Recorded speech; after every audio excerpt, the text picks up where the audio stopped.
বিপুল সংখ্যাগরিষ্ঠতা নিয়ে জয়লাভ করায় বিএনপি চেয়ারম্যান তারেক রহমানকে শুভেচ্ছা ও অভিনন্দন জানিয়ে বার্তা দিয়েছেন প্রধান উপদেষ্টা প্রফেসর মোহাম্মদ ইউনূস।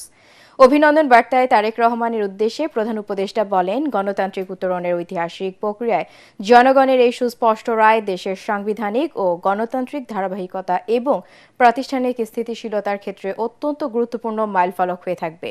উপদেষ্টা বলেন, রাষ্ট্র পরিচালনার গুরুদায়িত্ব পালনের ক্ষেত্রে প্রজ্ঞা, গণতান্ত্রিক মূল্যবোধ ও জনকল্যাণমুখী চেতনার আলোকে তারেক রহমান স্থিতিশীল, অন্তর্ভুক্তিমূলক ও উন্নয়নমুখী পথে এগিয়ে নিয়ে যাবেন বলে আশা করেন।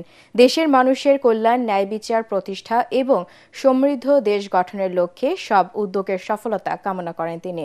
অন্তর্বর্তীকালীন সরকার দায়িত্ব পালনকালে তারেক রহমানের মূল্যবান সহযোগিতা ও গঠনমূলক ভূমিকার জন্য আন্তরিক ধন্যবাদও জানান ডক্টর ইউনূস।